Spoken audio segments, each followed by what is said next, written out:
Debate വിത്ത് സ്മൃതി പരുത്തിക്കാട്. ഒരിടവേളയ്ക്ക് ശേഷം നാളെ നിയമസഭാ സമ്മേളനം തുടങ്ങുകയാണ്. തദ്ദേശ തെരഞ്ഞെടുപ്പിന് മുൻപുള്ള സമ്മേളനം.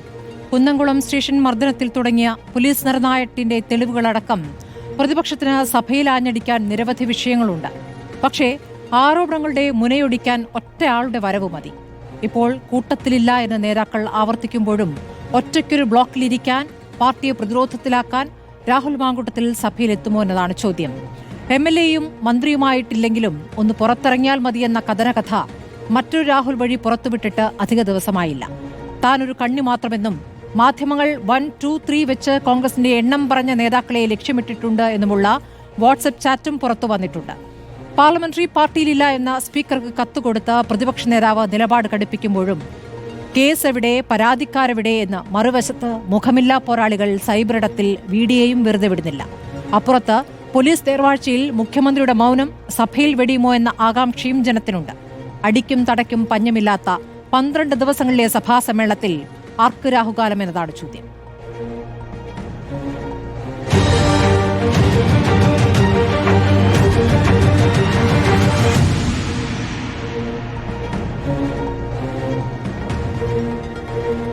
ചർച്ചയിൽ CPM-ൽ നിന്നും VPP മുസ്തഫ, കോൺഗ്രസ് സഹയാത്രികൻ N ശ്രീകുമാർ, സാമൂഹ്യ നിരീക്ഷകൻ ഡോക്ടർ MN കാരശ്ശേരി, രാഷ്ട്രീയ നിരീക്ഷകൻ ലാസർ ഷൈൻ എന്നിവരാണ് ചർച്ചയിലുള്ളത്. ആദ്യം ഞാൻ VPP മുസ്തഫയിലേക്ക് പോവുകയാണ്. VPP മുസ്തഫ, രാഹുൽ മാങ്കൂട്ടത്തിൽ സഭയിലെത്തുമോ ഇല്ലയോ എന്നതിൽ കൃത്യമായ ഉത്തരമില്ല. വന്നാലും ഞങ്ങളുടെ കൂട്ടത്തിലില്ല എന്ന് പ്രതിപക്ഷ നേതാവ് പറഞ്ഞു കഴിഞ്ഞു. എന്താണ് CPM എടുക്കുന്ന, ഭരണപക്ഷം എടുക്കുന്ന നിലപാട്?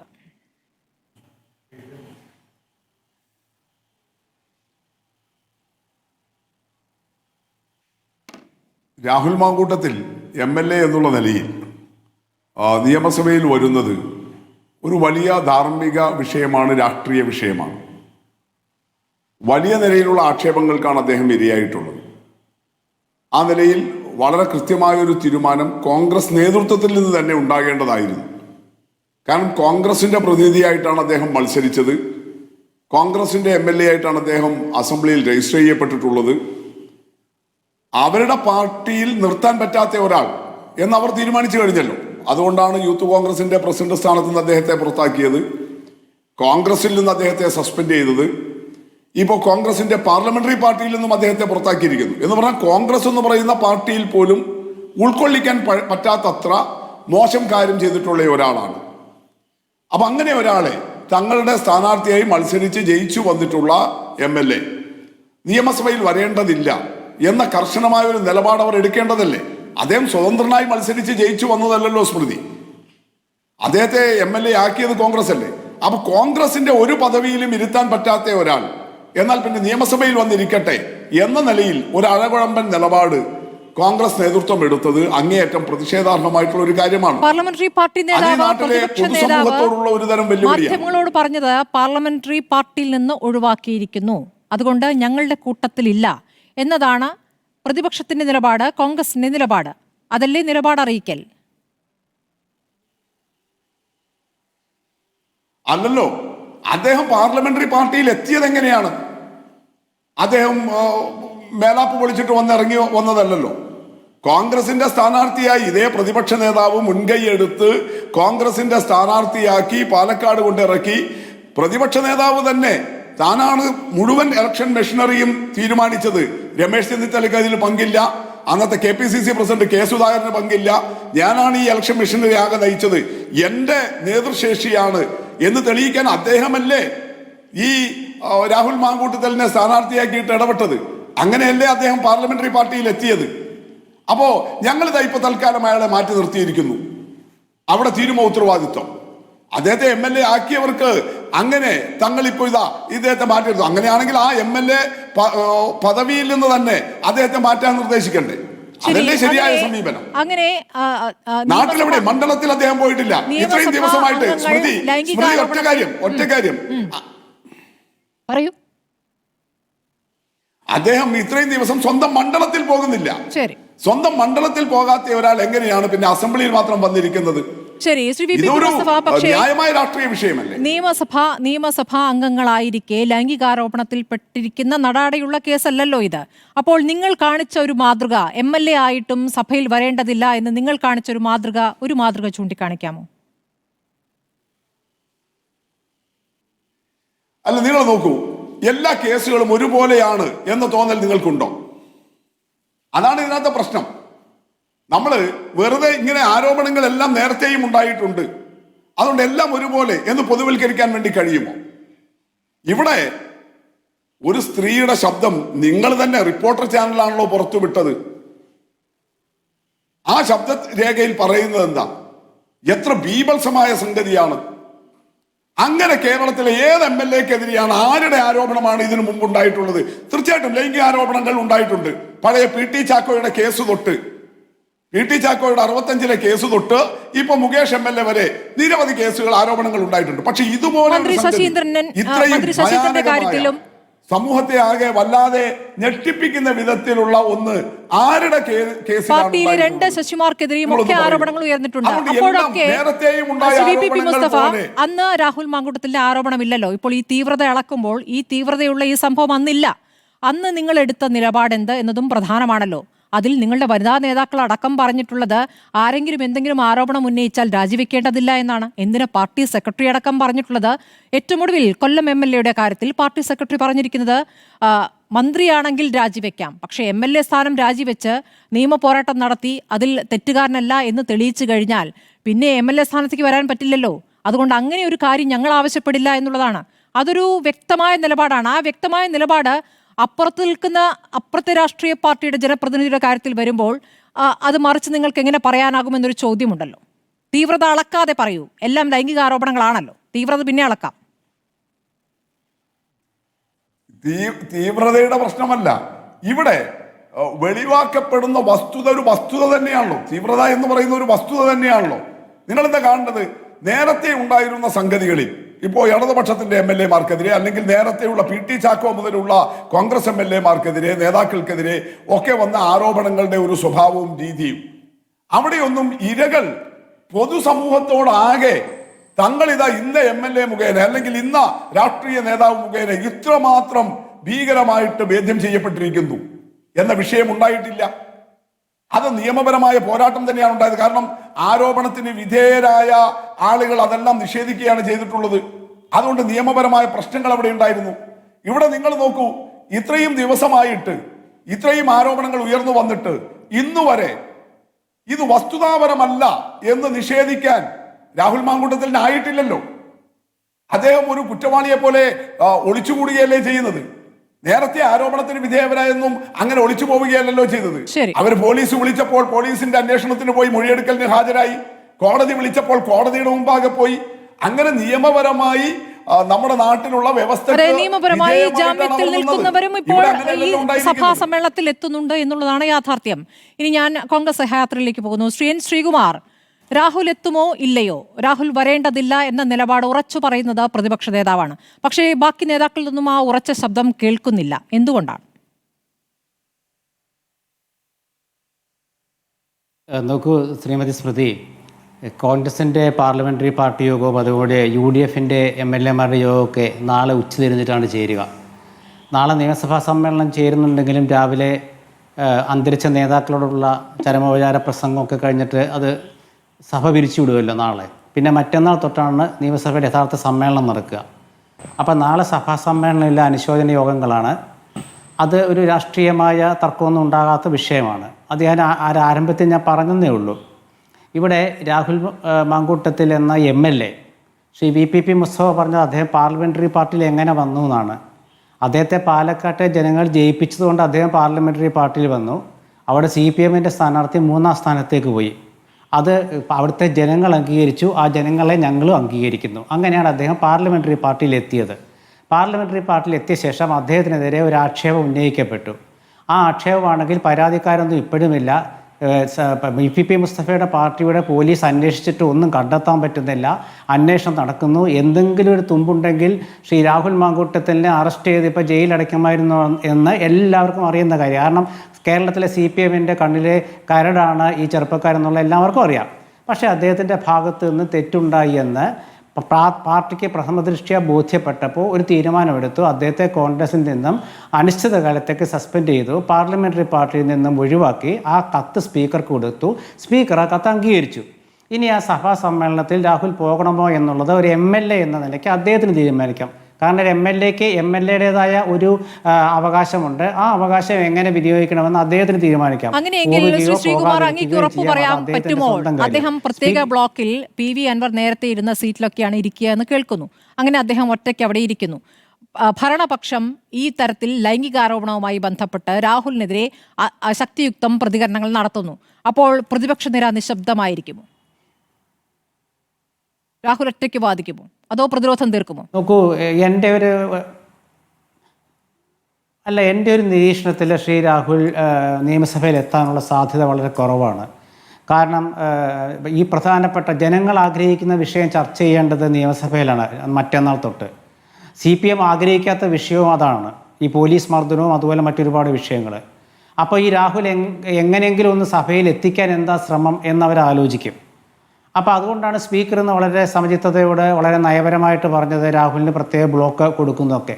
എന്ന് വെച്ചാൽ വരുന്നെങ്കിൽ വന്നോട്ടെ, വന്നു കഴിഞ്ഞാലത്തെ കാര്യം നമുക്ക് ആലോചിച്ചറിയാമല്ലോ. അപ്പോൾ അങ്ങനെ ആകുമ്പോൾ വിഷയം മാറിപ്പോവും. അപ്പോൾ ഈ വിഷയം മാറ്റാനുള്ളൊരു അവസരം ജനങ്ങൾ ആഗ്രഹിക്കുന്നില്ല.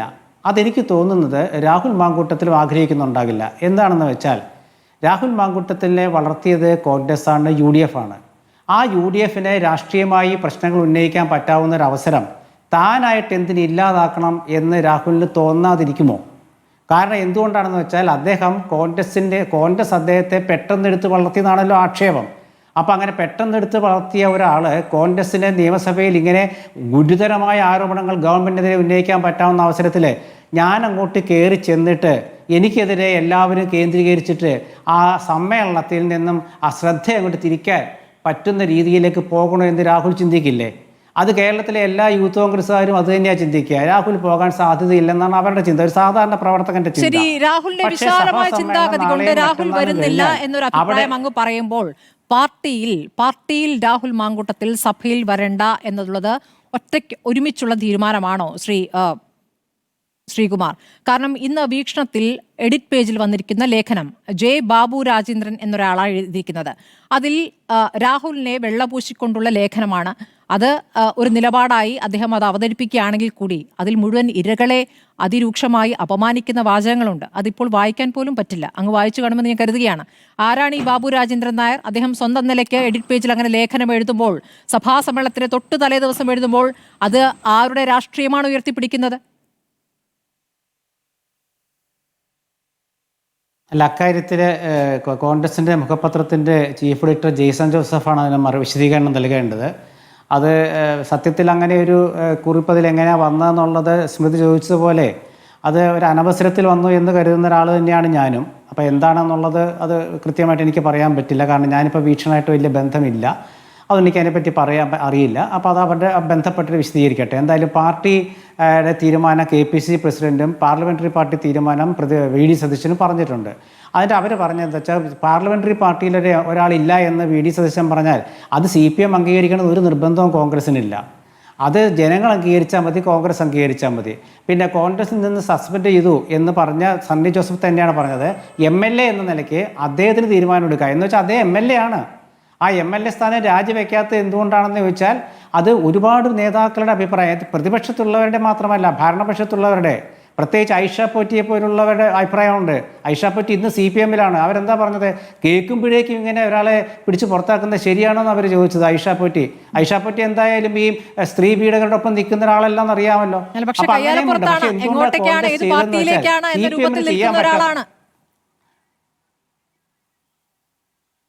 അല്ല, അത് ഞാൻ പറഞ്ഞല്ലോ. അതായത് കോൺഗ്രസിൽ നിന്ന് സസ്പെൻഡ് ചെയ്തിട്ടുള്ളൂ. എന്തുകൊണ്ടാണ് ഡിസ്മിസ് ചെയ്യാത്തതെന്ന് വെച്ചാൽ അതിൻ്റെ പ്രൊസീജിയറുണ്ട്. അപ്പോൾ ഡിസ്മിസ് ചെയ്യാനുള്ള പ്രൊസീജിയർ തുടങ്ങിയാൽ ഈ CPMൻ്റെ പ്രതിനിധി മുസ്തഫ പറയും എന്ത് പ്രൊസീജിയറാണ് അവർ നോക്കുന്നത്? നോട്ടീസ് കൊടുത്ത് നീട്ടി കൊണ്ടുപോകല്ലേ ചോദിച്ചു. അപ്പോൾ അതുകൊണ്ട് ആദ്യം എന്താ ചെയ്തത്? മാധ്യമങ്ങൾ ഇത് മാധ്യമ ഗൂഢാലോചനയാണെന്ന് കോൺഗ്രസ് പറഞ്ഞില്ലല്ലോ, ഇത് CPM ഗൂഢാലോചനയാണെന്ന് കോൺഗ്രസ് പറഞ്ഞില്ലല്ലോ. ഇതൊരു ജനകീയ വിഷയമായിട്ട് ഉയർന്നു വന്നു.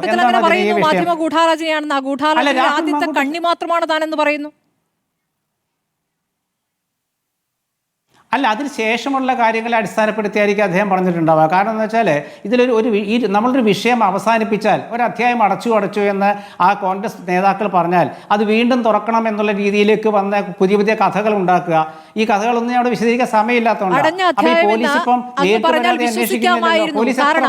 ഈ സംഭവവികാസങ്ങൾക്ക് ശേഷം അടൂർ പ്രകാശ് പറഞ്ഞ അറിയാമല്ലോ. അടൂർ പ്രകാശ് പറഞ്ഞത് സഭയിൽ സംരക്ഷണം ഒരുക്കുമെന്ന് ആദ്യം പറഞ്ഞു, പിന്നീട് ഒരുക്കണമെന്നാക്കി, പിന്നീട് ഒന്നും പറയാതെയായി. ഇപ്പോൾ ഇതാ തൊട്ടു തലേ ദിവസം പാർട്ടി മുഖപത്രത്തിൽ വന്നിരിക്കുന്ന ലേഖനം. അപ്പോൾ ഇത് ഒറ്റക്കെട്ടായ നിലപാടാണെന്ന് സ്വാഭാവികമായ സംശയമാണ്. ഞാൻ അങ്ങേലേക്ക് വരാം. Doctor M N Karassery, Rahul Mamkootathil Smriti അങ്ങ് പൂർത്തിയാക്കൂ.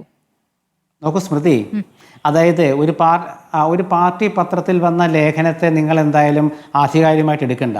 കാരണം പാർട്ടി പത്രങ്ങളിൽ ചില ലേഖനങ്ങൾക്ക് അങ്ങനെ എല്ലാ ലേഖനങ്ങളും പത്രാധികൾക്കൊന്നും നോക്കിയിട്ട് വരണമെന്നൊന്നും ഇല്ലല്ലോ. അതെങ്ങനെയാണ് നിങ്ങളെ തന്നെ പ്രതിരോധത്തിലാക്കുന്ന ഒരു വിഷയമായി ആ ലേഖനം വരുമ്പോൾ അത് രൂപത്തിലേക്കാണ് ദേശാഭിമാനിയിലെ ലേഖനത്തെ കുറിച്ച് അങ്ങ് എത്ര ചർച്ചകളിൽ പറഞ്ഞിരിക്കുന്നു? അല്ല, അത് പറയും. പക്ഷെ ഞാൻ പറഞ്ഞല്ലോ, അതിൻ്റെ കാര്യം ഞാൻ പറഞ്ഞല്ലോ, അത് വിശദീകരിക്കേണ്ട അവരാണ്. പക്ഷേ എന്തായാലും പാർട്ടിയുടെ തീരുമാനം പ്രഖ്യാപിച്ചു കഴിഞ്ഞു. KPC പ്രസിഡന്റും പാർലമെന്ററി പാർട്ടി ലീഡറും പ്രഖ്യാപിച്ചു കഴിഞ്ഞാൽ കേരളത്തിലെ ഏത് ഉന്നത നേതാവും ഒറ്റ കാര്യമേ പറയുള്ളൂ. നിങ്ങൾ എത്ര മറിച്ചും തിരിച്ചും ചോദിച്ചാലും രണ്ടുപേര് പറയുന്നത് മാത്രമേ കാര്യമായിട്ട് എടുക്കുള്ളൂ. ആര്? ഒന്ന് KPC പ്രസിഡന്റ്, ഒന്ന് നിയമസഭാ കക്ഷി നേതാവ്. ഈ രണ്ടുപേരും പറയുന്നതേ മുഖവിലേക്ക് എടുക്കുള്ളൂ. അതാണ് പാർട്ടി തീരുമാനം. അതിനിടയ്ക്ക് ആരെന്ത് പറഞ്ഞാലും അത് കോൺഗ്രസിന്റെ തീരുമാനമായിട്ട് ഔദ്യോഗികമായിട്ട് സ്ഥിരീകരണം ലഭിക്കില്ല. സംശയം വേണ്ട. Doctor M N Karassery, Rahul Mamkootathil സഭയിൽ വരണമോ വേണ്ടയോ, ഇതിൽ ധാർമ്മികതയിൽ ഊന്നിയിട്ടുള്ള പ്രതികരണങ്ങളാണ് വന്നുകൊണ്ടിരിക്കുന്നത്. സാങ്കേതികാർത്ഥത്തിൽ ഇപ്പോൾ പരാതി ഉണ്ടോ എന്ന് ചോദിച്ചാൽ അങ്ങനെ ഒരു പരാതി പോലീസിന്റെ പക്കലെത്തിയിട്ടില്ല. പക്ഷേ ക്രൈംബ്രാഞ്ച് അന്വേഷണം ഏറ്റെടുത്തിട്ടുണ്ട്. ക്രൈംബ്രാഞ്ച് അന്വേഷണം ഇപ്പോൾ നടക്കുന്നുമുണ്ട്. അതിലേക്ക് പരാതിക്കാർക്ക് എത്താൻ പറ്റാത്തത് എന്ത് എന്നുള്ള നമ്മുടെ സാമൂഹ്യ പശ്ചാത്തലം കൂടി പരിശോധിക്കേണ്ടതുണ്ട്. പരാതിക്കാർക്ക് പരാതി കൊടുക്കാൻ പറ്റാത്ത ഒരു സാഹചര്യം ഇവിടെയുണ്ട്. പുറത്ത് പരാതി പറഞ്ഞ ഒരു നടിയുടെ അവസ്ഥ നമ്മൾ അറിയാം. അവർക്കിപ്പോൾ സൈബർ ആക്രമണത്തിൽ മറ്റു പരാതി നൽകേണ്ടി വന്നിരിക്കുകയാണ്. അപ്പോൾ പരാതി പറയാൻ പറ്റാത്തൊരു സാഹചര്യം ഇവിടെ നിൽക്കുന്നു. പരാതി ഇല്ലല്ലോ എന്നൊരു വിഷയം അവിടെ നിൽക്കുന്നു. രാഹുൽ മാങ്കൂട്ടത്തിൽ സഭയിൽ വരണോ?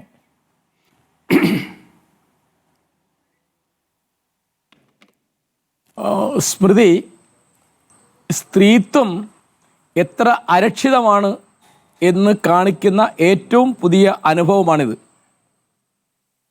രാഹുൽ മാങ്കൂട്ടത്തിൽ യൂത്ത് കോൺഗ്രസിൻ്റെ സംസ്ഥാന പ്രസിഡൻ്റാവാൻ പറ്റാത്ത ഒരാളാണ്. അദ്ദേഹം കോൺഗ്രസിലെ മെമ്പറായി തുടരാൻ പറ്റാത്ത ആളാണ് എന്ന് ആ പാർട്ടി തീരുമാനിച്ചു. അദ്ദേഹം പാലക്കാട് MLA ആയിട്ട് തുടരാൻ യോഗ്യനാണ് എന്നും തീരുമാനിക്കുന്നു. അത് രണ്ടും കൂടി എങ്ങനെയാണെന്ന് എനിക്ക് മനസ്സിലാവുന്നില്ല. ഇപ്പോൾ അദ്ദേഹം രാജിവെക്കാത്തതുകൊണ്ട് ഏറ്റവും സൗകര്യം ആർക്കാണ്? ഭരണകക്ഷിക്കാണ്. കാരണം വേറെ ഒരു ജനകീയ പ്രശ്നവും ചർച്ച ചെയ്യാൻ പറ്റാത്ത മട്ടിൽ ഈ വിഷയം സജീവമായി നിലനിന്ന് കിട്ടുകയാണ് LDFന് ഭരണമുന്നണിക്ക് വേണ്ടത്. എന്താണ് കാരണം? മറ്റൊക്കെ മറന്നുപോകും, മറ്റൊക്കെ നമുക്ക് മറന്നു കളയാം. ഇവിടുത്തെ ഏറ്റവും ഭീകരമായൊരു പ്രശ്നമാണ് ലോക്കപ്പ് മർദ്ദനം. അതുപോലെ അനേകം ജനകീയ പ്രശ്നങ്ങളുണ്ട്. വയനാട്ടിലെ ഉരുൾപൊട്ടലിൻ്റെ ഇരകൾക്ക് ഉള്ള ദുരിതാശ്വാസം, അങ്ങനെ ഒരുപാട് പ്രശ്നങ്ങൾ. ഈ ജനകീയ പ്രശ്നങ്ങൾ മുഴുവൻ വിസ്മരിപ്പിച്ചിട്ട് ഈ കാര്യം സജീവമായി നിർത്തിയാൽ ഒരു ബുദ്ധിമുട്ടുമില്ല. കാരണം എല്ലാവരും ഇതിൻ്റെ പിന്നാലെ പോകും. വലിയ തമാശല്ലേ? എന്താണെന്ന് വിചാരിച്ചാൽ അദ്ദേഹം അന്ന് രാജിവെച്ചിരുന്നെങ്കിൽ ആ പ്രശ്നം അവിടെ തീരും.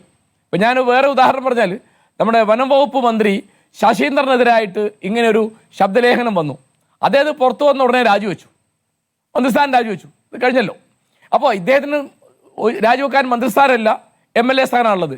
അപ്പോൾ ഇദ്ദേഹം MLA സ്ഥാനം രാജിവെച്ചാൽ, ഞാൻ അന്ന് വാർത്തകളിലൊക്കെ കണ്ടത്, പാലക്കാട്ട് ബൈ ഇലക്ഷൻ വരികയാണെങ്കിൽ അതുകൊണ്ട് BJPക്ക് ഗുണം വരും എന്നാണ് അവരുടെ കണക്കുകൂട്ടൽ. കാരണം BJP 2ാം സ്ഥാനത്താണല്ലോ. പക്ഷേ രാഹുൽ മാങ്കൂട്ടത്തിൽ രാജിവെക്കാതിരുന്നാൽ 130 മണ്ഡലങ്ങളിൽ ഇത് പ്രശ്നം പറയാൻ പറ്റും LDFന്. അപ്പോൾ രാഷ്ട്രീയമായി നഷ്ടമാർക്കാണ്? UDFനാണ്, പ്രത്യേകിച്ച് കോൺഗ്രസിനാണ്. എനിക്ക് അറിഞ്ഞുകൂടാ UDFനുള്ള മറ്റ് കക്ഷികൾ.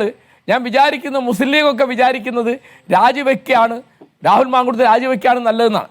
അപ്പോൾ അദ്ദേഹം ചെറുപ്പക്കാരനാണ്, അദ്ദേഹത്തിന് തെറ്റുപറ്റിയിട്ടുണ്ടാവും. തെറ്റുപറ്റിയെന്ന് കോൺഗ്രസ് പാർട്ടി വിചാരിക്കുന്നതുകൊണ്ടാണല്ലോ അദ്ദേഹത്തെ പാർലമെന്ററി പാർട്ടിയിൽ നിന്ന് ഒഴിവാക്കിയത്, സ്പീക്കർക്ക് കത്ത് കൊടുക്കുന്നത്, പാർട്ടിയിൽ നിന്ന് അനിശ്ചിതകാലത്തേക്ക് സസ്പെൻഡ് ചെയ്യുന്നത്, യൂത്ത് കോൺഗ്രസ് പ്രസിഡന്റ് സ്ഥാനം രാജിവെപ്പിക്കുന്നതൊക്കെ.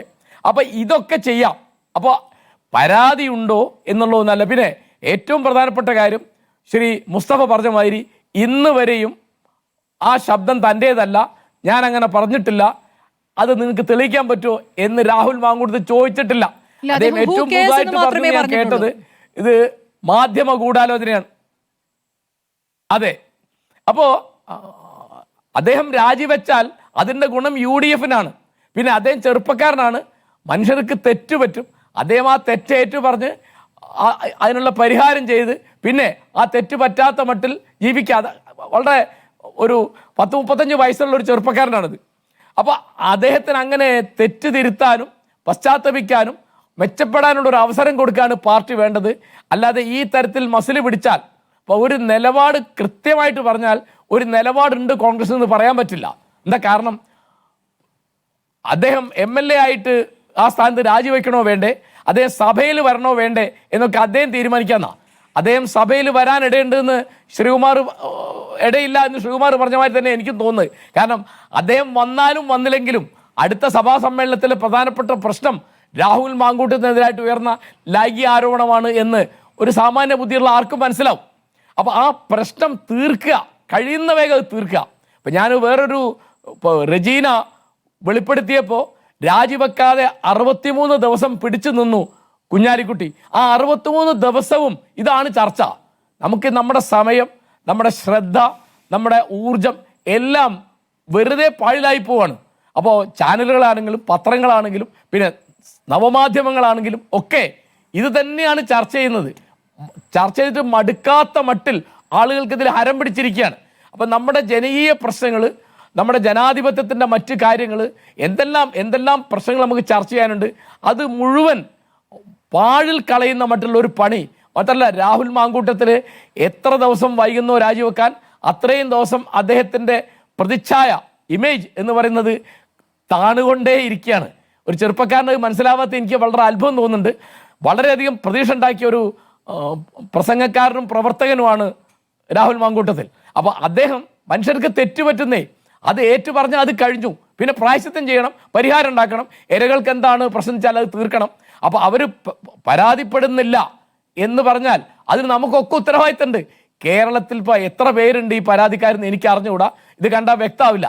അപ്പോൾ അവർക്ക് ഇപ്പോൾ ധാരാളം പറഞ്ഞു കേട്ട മാതിരി ഗർഭം അലസിപ്പിക്കാനുള്ള ശ്രമം എന്ന് പറയുന്നത് ഒരു ചെറിയ പ്രശ്നമല്ല, ക്രിമിനൽ കുറ്റമാണ്. നിന്നെ കൊന്നുകളയാൻ എനിക്ക് മിനിറ്റുകൾ മതി എന്നൊരു MLA പറയുന്നതൊക്കെ സങ്കല്പിക്കാൻ കഴിയാത്ത തരത്തിലുള്ള ഭീകരമായ അവസ്ഥയാണ്. അപ്പോൾ ഇതൊക്കെ പറഞ്ഞത് താനല്ല, ഇതൊക്കെ AI ഉണ്ടാക്കിയതാണ് അല്ലെങ്കിൽ യന്ത്രം കൊണ്ട് ഉണ്ടാക്കിയതാണ് എന്ന് ഇന്ന് വരെയും രാഹുൽ മാങ്കൂട്ടത്തിൽ പറഞ്ഞിട്ടില്ല. അദ്ദേഹം ഇപ്പോൾ പറയുന്നത് മാധ്യമ ഗൂഢാലോചന എന്ന് പറഞ്ഞാൽ എന്തിനെ പറ്റിയാണ് തന്നെ എനിക്ക് മനസ്സിലായിട്ടില്ല. അപ്പോൾ ആ ഓഡിയോ ക്ലിപ്പ് റിപ്പോർട്ടർ ചാനലിൽ പുറത്ത് വിടുന്നതോടുകൂടി സംഗതി ആകെ മാറുന്നുണ്ട്. അപ്പോൾ കഴിയുന്ന വേഗം രാജിവെച്ചാൽ കഴിയുന്ന വേഗം പ്രശ്നം പരിഹരിക്കാം, നമുക്കും വേറെ പണിയെടുക്കാം, അവർക്കും വേറെ പണിയെടുക്കാം. അപ്പം രാജിവെക്കാത്തതിൻ്റെ ഗുണം CPM-നും രാജിവെച്ചാലുള്ള ഗുണം കോൺഗ്രസിനുമാണ് എന്നാണ് എനിക്ക് തോന്നുന്നത്. അദ്ദേഹം സഭയിൽ വന്നാലും ഇല്ലെങ്കിലും അദ്ദേഹം രാജിവെക്കാത്തടത്തോളം കാലം അതിൻ്റെ ഗുണഭോക്താക്കൾ LDF ആയിരിക്കും എന്ന് തിരിച്ചറിയാനുള്ള വിവേകം കോൺഗ്രസ്. ഇതുവരെ വന്ന അഭിപ്രായങ്ങളിൽ നിന്ന് വ്യത്യസ്തമായ എന്തെങ്കിലും അങ്ങേക്കുണ്ടോ? രാഹുൽ മാങ്കൂട്ടത്തിൽ എന്ന യുവ നേതാവ് ഏത് രൂപത്തിലാണ് ആരോപണ വിധേയന, ആരോപണമല്ല തെളിവുകളായി യുവതികളുടെ ശബ്ദ സംപ്രേഷണം തന്നെ നമ്മൾ പുറത്ത് കേട്ടതാണ്. അപ്പോൾ അതിൽ ഇപ്പോൾ ഒരു അന്വേഷണം നടത്തുമ്പോൾ അതിനോട് സഹകരിക്കാൻ യുവതികൾ തയ്യാറാകാത്തത് ഇവിടുത്തെ ഒരു സാഹചര്യം കൂടി കണക്കിലെടുത്താണ്. കാരണം അങ്ങനെ പറഞ്ഞാൽ ഭയപ്പെടേണ്ട ഒരു സാഹചര്യമുണ്ട്. പരാതിപ്പെട്ടു കഴിഞ്ഞാൽ ജീവിക്കാൻ പറ്റാത്ത രീതിയിൽ സമൂഹ മാധ്യമങ്ങളിലൂടെ തേജോവധം ചെയ്യുന്നു എന്നുള്ളത് നമ്മളിപ്പോൾ പലതായി കണ്ടുകൊണ്ടിരിക്കുകയാണല്ലോ. എന്താണ് ഇതിൽ താങ്കളുടെ ഒരു അഭിപ്രായം? പ്രധാനമായൊരു കാര്യം, മാധ്യമങ്ങളിലൂടെയാണ് ഇത്തരം ഒരു കാര്യം പുറത്തേക്ക് വരുന്നത്. അതിൽ പ്രധാനമായിട്ട് റിപ്പോർട്ടർ TV പുറത്തുവിട്ട ശബ്ദവും തുടർന്ന് വന്ന പല ശബ്ദങ്ങളും. അപ്പൊ അത് ശബ്ദമായിട്ടാണ് വന്നത്. ആ വന്ന ശബ്ദങ്ങളൊന്നും തന്നെ തന്റെ മാനത്തിനെ അപമാനപ്പെടുത്തുന്നതാണ് എന്നുള്ള നിലയ്ക്കോ അല്ലെങ്കിൽ ഇത് തനിക്കെതിരെയുള്ള എന്തെങ്കിലും ആണെന്നുള്ള നിലയ്ക്കോ ഉള്ള ഒരു നിയമ നടപടിക്ക് ഈ പറയുന്ന രാഹുൽ പോയിട്ടില്ല എന്നുള്ളതാണ് ഒരു കാര്യം. അപ്പോൾ ഒന്നത് അത്തരത്തിൽ മാധ്യമങ്ങൾ അവർ വളരെ ഉത്തരവാദിത്വത്തോടുകൂടി തന്നെ പുറത്തു വിട്ട് കാര്യത്തിനെതിരെ അത്തരത്തിലുള്ള ഒന്നും നടന്നിട്ടില്ല. അതായത് അദ്ദേഹം അത് സമ്മതിക്കുന്നു എന്നാണ് ഈ ദിവസം വരെ നമ്മൾക്ക് മനസ്സിലാകുന്ന ഒരു കാര്യം. ഏറ്റവും കുറഞ്ഞത് ഒരു പോലീസ് സ്റ്റേഷനിലേക്ക് പോയിട്ട് അദ്ദേഹം ഒരു പരാതി കൊടുക്കേണ്ടതായിരുന്നല്ലോ. അപ്പൊ അത് നടന്നിട്ടില്ല. രണ്ടാമത്തെ കാര്യം, മാധ്യമങ്ങളാണ് ഇത് പുറത്തുവിട്ടത്. പക്ഷെ അതേസമയം തന്നെ അദ്ദേഹത്തിന്റെ പാർട്ടി ആ സമയത്ത് എടുത്ത നടപടികൾ എന്താണ് എന്നുള്ളതാണ് അടുത്തൊരു കാര്യം. അതില് അദ്ദേഹത്തിന്റെ ഉത്തരവാദിത്തപ്പെട്ട പാർട്ടിയിൽ നിന്ന് പുറത്താക്കുന്നു, യൂത്ത് കോൺഗ്രസിന്റെ സ്ഥാനത്ത് നിന്ന് പുറത്താക്കുന്നു. അതിലൂടെയും നമ്മൾക്ക് മനസ്സിലാക്കാൻ സാധിക്കുന്നത് പാർട്ടി എന്നുള്ള നിലയിൽ അവരതിനെ വളരെ ഗൗരവത്തോടുകൂടി കാണുന്നു. അവരും ആ കുറ്റത്തെ അദ്ദേഹം ചെയ്തു എന്നുള്ള നിലയ്ക്ക് തന്നെ സമ്മതിക്കുന്നു എന്നാണല്ലോ നമുക്ക് ബോധ്യപ്പെടുന്നത് ഈ പ്രവർത്തികളിലൂടെ. അടുത്തൊരു കാര്യം പിന്നീട് പോലീസ് നടത്തിയ അന്വേഷണവുമായി ബന്ധപ്പെട്ടിട്ടുള്ളതാണ്. അത് നമ്മുടെ മുന്നിൽ പലപ്പോഴും മാധ്യമങ്ങളിലൂടെ വന്ന വാർത്തകൾ എന്നുള്ള നിലയ്ക്കാണ് നമ്മുടെ മുന്നിൽ വന്നിട്ടുള്ളത്. അപ്പൊ അത് ആ വാർത്തകളും കാര്യങ്ങളും എല്ലാം തന്നെ ബോധ്യപ്പെടുത്തുന്ന ഒരു കാര്യം, ഒരു കൊലപാതകം, ഒരു ഭ്രൂണവധം പോലെ വളരെ എന്താ പറയുക, അത്തരത്തിലുള്ള ഗുരുതരമായ ഒരു കുറ്റം നടന്നിരിക്കുന്നു. അതുമായി ബന്ധപ്പെട്ടിട്ടുള്ളതാണ് അന്വേഷണങ്ങൾ നടക്കുന്നത് എന്നും വാർത്തകളിലൂടെ നമുക്ക് ബോധ്യപ്പെടുന്നു. ഇതൊക്കെയാണ് ഞാൻ പറഞ്ഞത്, ഇതൊക്കെയാണ് നമ്മുടെ മുന്നിലുള്ള സാഹചര്യം. അദ്ദേഹം നാളെ നിയമസഭയിൽ എത്തുമോ ഇല്ലേ എന്നുള്ളതാണ് ചോദ്യം. അദ്ദേഹം എത്തില്ല. ഇതാണ് അതിന്റെ ഉത്തരം, സ്വാഭാവികമായ ഉത്തരമാണ്. കാരണം ഇന്ന് അതിന്റെ ഒരു കാരണം എന്ന് പറഞ്ഞാൽ അത് പ്രതിപക്ഷ നേതാവ് വി.ഡി. സതീശന്റെ ഒരു നേട്ടമായി തന്നെ അവതരിപ്പിക്കപ്പെടാൻ പോകുന്ന ഒരു കാര്യമാണല്ലോ. അതുകൊണ്ട് തന്നെ അദ്ദേഹം എത്താൻ പോകുന്നില്ല. പക്ഷെ പ്രശ്നം അവിടെയല്ല. പ്രശ്നം പാലക്കാട് പോലെയുള്ള ഒരു മണ്ഡലത്തിൽ ഈ ദിവസങ്ങളിൽ MLA ഇല്ല എന്നുള്ളതാണ്. ഈ ദിവസങ്ങളിൽ ഈ നടന്നിരിക്കുന്ന ജനകീയമായ പ്രക്ഷോഭങ്ങൾ, ജനത്തിന്റെ അഭിപ്രായം, പാർട്ടിക്കുള്ളിലുള്ള ഉയർന്നിരിക്കുന്ന അഭിപ്രായം, ഈ അഭിപ്രായങ്ങളെല്ലാം വെച്ച് തന്നെ ആ മണ്ഡലത്തിന് MLA ഇല്ലാതായിരിക്കുന്നു. ഇവിടെ കോൺഗ്രസിനെ പ്രതിനിധീകരിച്ചുകൊണ്ട് സംസാരിച്ച സുഹൃത്ത് പറഞ്ഞ പോലെ തന്നെ ജനം തീരുമാനിച്ചതാണ് അദ്ദേഹത്തിന്റെ MLA. പക്ഷെ ആ MLA അവർക്കിപ്പോൾ ഇല്ല. ഉള്ളതും ഉണ്ട് എന്ന് പറയപ്പെടുന്ന ഒന്നായി മാറിയിരിക്കുന്നു. പക്ഷെ അവിടെ കാലുകുത്തിയാൽ പ്രതിഷേധം ശക്തമായി ഉണ്ടാകുമെന്നുള്ള മുന്നറിയിപ്പുമുണ്ട്. ഭയമാകാം. പക്ഷെ പ്രധാനപ്പെട്ട പ്രശ്നം എന്ന് പറഞ്ഞാൽ ഒരു ചികിത്സാ സഹായവുമായി ബന്ധപ്പെട്ടിട്ട് MLA-യുടെ ഒപ്പൊക്കെ വേണ്ട സ്ഥലങ്ങളുണ്ടല്ലോ. അവരെവിടെ പോയിട്ട് MLA എവിടെ പോയി കാണും? ഈ ചോദ്യത്തിന് കോൺഗ്രസിന് ഒരു ഉത്തരമുണ്ടോ എന്നുള്ളതാണ് കോൺഗ്രസിനോടുള്ള ഒരു പ്രധാനമായ ചോദ്യം. പാലക്കാട്ടുകാർക്ക് MLA വേണ്ടേ? അവർക്കൊരു MLA വേണ്ടേ? അല്ലെങ്കിൽ MLA രാജിവെക്കുന്ന ഒരു സാഹചര്യം ഉണ്ടായാൽ ആ സാഹചര്യത്തിൽ മറ്റൊരു കാര്യം അവിടെ നടക്കുമല്ലോ. MLA ഇല്ലാത്തൊരു സ്ഥലത്ത് നടക്കേണ്ട ജനങ്ങൾക്ക് വേണമല്ലോ ഒരു MLA. ആ ഒപ്പ് വേണമല്ലോ എന്ന് പറയുന്ന ചില സ്ഥലങ്ങളുണ്ടല്ലോ. പ്രധാനമായ ഒരു കാര്യം അതാണ്. രണ്ടാമത്തെ ഒരു കാര്യം, കേരളത്തിൽ തുടർച്ചയായി 10 വർഷം ഭരിക്കുന്ന ഒരു മുന്നണിയാണ് കേരളത്തിലുള്ളത്. സ്വാഭാവികമായും ഒരു ഭരണപക്ഷം ഉള്ളപ്പോൾ ആ ഭരണപക്ഷം മാറണമെന്ന സംസാരവും അല്ലെങ്കിൽ അത്തരത്തിലുള്ള ജനാധിപത്യമാണല്ലോ ഇത്. അത്തരത്തിലുള്ള കാര്യങ്ങൾ നടക്കുന്നുണ്ട്. അപ്പൊ കഴിഞ്ഞ 10 വർഷമായി ഒരു ഭരണ മുന്നണി ഇവിടെ ഉള്ളപ്പോൾ DYFI തന്നെ നമുക്ക് പ്രതീക്ഷിക്കാൻ പറ്റുമോ ഒരു പ്രതിപക്ഷമായിട്ട് നിങ്ങൾ പ്രവർത്തിക്കണമെന്ന്? നിങ്ങൾ പൊതിച്ചോറൊന്നും കൊടുക്കണ്ട, അതല്ല നിങ്ങളുടെ പരിപാടി. നിങ്ങളുടെ പ്രതിപക്ഷമായിട്ട് നിങ്ങൾ പ്രവർത്തിക്കാൻ നമുക്ക് DYFI മാത്രം പ്രതീക്ഷിച്ചുകൊണ്ട് ഒരു പ്രതിപക്ഷം ഉണ്ടാക്കാൻ പറ്റില്ലല്ലോ.